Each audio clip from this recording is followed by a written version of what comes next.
திருத்தூதர் பணிகள் 25ஆம் அதிகாரம். சீசரின் விசாரணையை பவுல் நாடுதல். பெஸ்து மாநில தலைவராக பதவியேற்று 3 நாள்கள் ஆன பிறகு செசரியாவில் இருந்து எருசலேம் சென்றார். தலைமை குருக்களும் யூத முதன்மை குடிமக்களும் பவுலுக்கு எதிராக அவரிடம் முறையிட்டு தங்களுக்கு தயவு செய்து காட்டி பவுலை மீண்டும் எருசலேமுக்கு கொண்டு வருமாறு வேண்டிக் கொண்டார்கள். ஏனெனில் வழியில் அவரை கொன்றுவிட சூழ்ச்சி செய்திருந்தார்கள். பெஸ்து அவர்களை பார்த்து, பவுல் செசரியாவில் காவலில் வைக்கப்பட்டுள்ளார். நானும் விரைவில் அங்கு செல்லவிருக்கிறேன். உங்கள் தலைவர்கள் என்னுடன் வந்து அவரிடம் ஏதாவது தவறு இருந்தால் அவர் மீது குற்றம் சுமத்தட்டும் என்றார். பெஸ்து மேலும் 8 அல்லது 10 நாட்கள் தங்கிவிட்டு செசரியாவுக்கு திரும்பிச் சென்றார். மறுநாள் அவர் நடுவர் இருக்கையில் அமர்ந்து கொண்டு பவுலை கூட்டிக் கொண்டு வருமாறு ஆணை பிறப்பித்தார். பவுல் வந்து சேர்ந்ததும் எருசலேமில் இருந்து வந்திருந்த யூதர் அவரை சூழ நின்று தங்களால் மெய்ப்பிக்க முடியாத பல பெருங்குற்றங்களை அவர் மீது சுமத்தினார்கள். நான் யூதருடைய திருச்சட்டத்துக்கோ கோவிலுக்கோ சீசருக்கோ எதிராக தவறு எதுவும் செய்யவில்லை என்று பவுல் தம் நிலைமையை விளக்கினார். பெஸ்து யூதரின் நல்லெண்ணத்தை பெற விரும்பி பவுலை பார்த்து, நீர் எருசலேம் வந்து அங்கே இந்த குற்றங்களுக்காக விசாரிக்கப்பட விரும்புகிறீரா என கேட்டார். பவுல் அவரிடம், நான் சீசருடைய நடுவர் மன்றத்தில் விசாரிக்கப்பட வேண்டும். அங்குதான் எனக்கு தீர்ப்பு வழங்கப்பட வேண்டும்.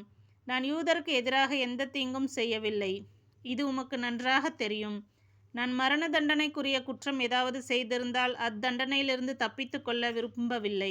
ஆனால் இவர்கள் என் மீது சுமத்தும் குற்றச்சாட்டுகளில் உண்மை எதுவும் இல்லையெனில் என்னை யாரும் இவர்களிடம் ஒப்புவிக்க முடியாது. சீசரே என்னை விசாரிக்க வேண்டும் என்றார். பின் பெஸ்து தன் ஆலோசகருடன் கலந்து பேசி, நீர் உம்மை சீசர் விசாரிக்க வேண்டும் என்று கூறினீர். எனவே நீர் சீசரிடமே செல்லும் என்றார். அகிரிப்பா பெர்கினியிடம் பவுல் கொண்டுவரப்படுதல்.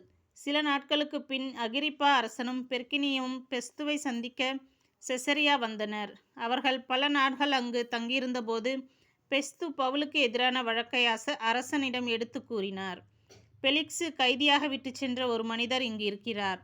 நான் எருசலேமில் இருந்தபோது தலைமை குருக்களும் யூதரின் மூப்பர்களும் அவரை பற்றிய வழக்கை என்னிடம் தெரிவித்து அவருக்கு எதிராக தீர்ப்பளிக்க வேண்டும் என்று கேட்டுக்கொண்டார்கள். நான் அவர்களை பார்த்து, குற்றம் சாட்டப்பட்டவர் எவரும் குற்றம் சாட்டியவருக்கு முன் நின்று தம் மீது சுமத்தப்பட்ட குற்றத்தை பற்றி விளக்குவதற்கான வாய்ப்பை பெற வேண்டும். அதற்கு முன் அவருக்கு தீர்ப்பு அளிப்பது ரோமையரின் வழக்கமல்ல என்று கூறினேன்.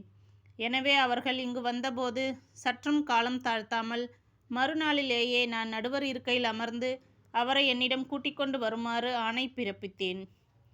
குற்றம் சுமத்தியவர்களை எழுந்து பேசியபோது நான் நினைத்திருந்து கொடிய குற்றம் எதுவும் அவர் மீது சுமத்தவில்லை. அவர்கள் அவருக்கு எதிராக சொன்னதெல்லாம் தங்கள் சமயத்தில் உள்ள சில கருத்து வேறுபாடுகளாகத்தான்